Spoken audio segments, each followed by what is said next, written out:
Di manakah Allah sebelum menciptakan bumi, langit, alam semesta dan seluruh makhluk-makhluknya, serta benarkah Allah itu ada sebelum alam semesta ini ada?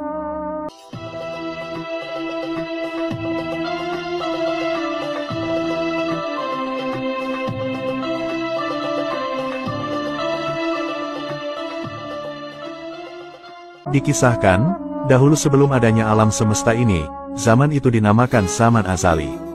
Pada zaman ini, Allah belum menciptakan manusia atau bahkan makhluk lainnya. Dalam Islam, sebagian besar umat muslim mengenal istilah zaman azali sebagai masa di mana Allah belum menciptakan suatu hal apapun, baik itu makhluk hidup seperti manusia, hewan, atau bahkan jagat raya beserta isinya. Jadi secara ringkas, zaman azali merupakan masa ketika alam semesta dan seluruh isinya belum ada. Pada zaman azali belum ada angin, cahaya, kegelapan, arsi, langit, manusia, jin, malaikat, waktu, tempat dan arah. Maka hal ini berarti, bahwa Allah itu ada sebelum terciptanya tempat dan arah.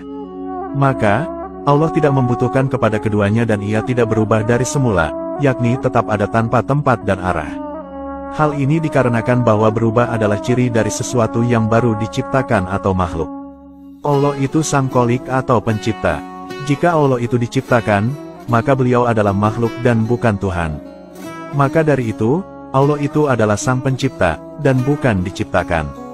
Allah subhanahu wa ta'ala itu ada dengan sendirinya, dan tidak ada yang mengadakan atau menciptakannya.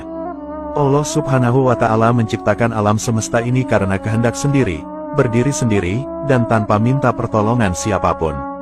Oleh karena itu, Allah subhanahu wa ta'ala memiliki sifat wajib qiyamuhu binafsihi, yang artinya berdiri sendiri. Dahulu di zaman azali ini, Allah juga menetapkan segala ketentuan bagi manusia berupa kodo atau keputusan-keputusan Allah terhadap segala sesuatu.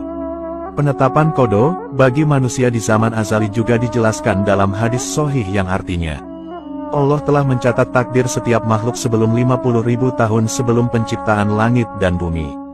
Hadis riwayat Muslim.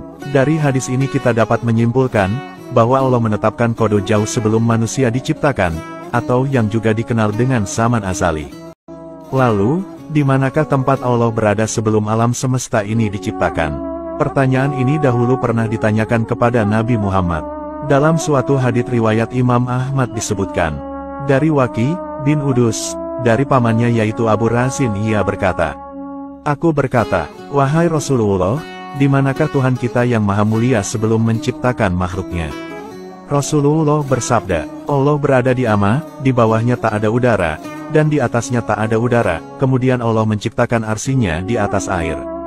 Hadis riwayat Ahmad. Jadi, jawabannya adalah Allah berada di ama.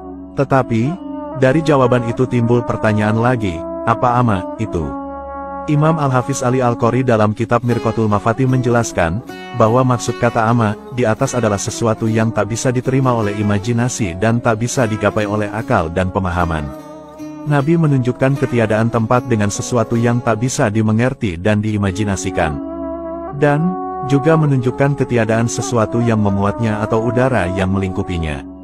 Istilah ini secara mutlak dimaksudkan pada suatu kekosongan murni yang merupakan istilah bagi ketiadaan jisim atau materi. Dengan ini dapat dipahami, bahwa Nabi Muhammad hendak menunjukkan bahwa Allah itu tidak bertempat dimanapun sebab saat itu yang ada hanyalah Allah sendiri.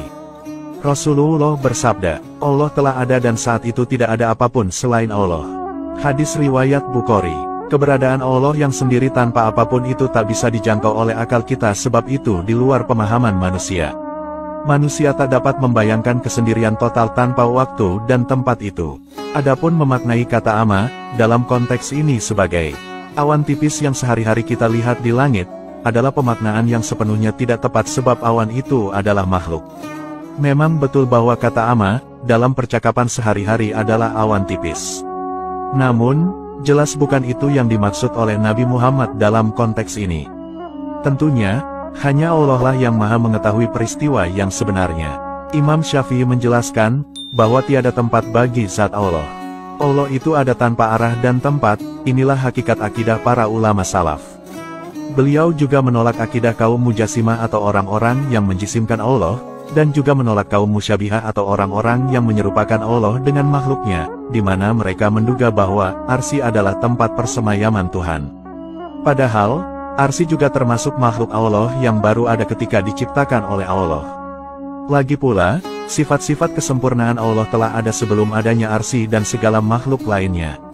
Allah menciptakan makhluknya atau tidak, ketuhanannya sudah meniscayakan adanya kesempurnaan, karena kalau tidak sempurna, tidak mungkin kita meyakini Allah itu sebagai Tuhan kita. Artinya, kesempurnaan Tuhan itu bukan sesuatu yang datang dari luar, sehingga Tuhan baru dikatakan sempurna kalau alam ada dengan adanya Tuhan. Alam semesta ada atau tidak ada, Allah tetap sempurna dengan seluruh kesempurnaan sifat yang dimilikinya. Di antara kesempurnaannya, Allah tidak berada dalam waktu dan tidak terikat dengan ikatan waktu. Hal ini karena beliau tidak berwaktu. Wallahu a'lamu bishawab.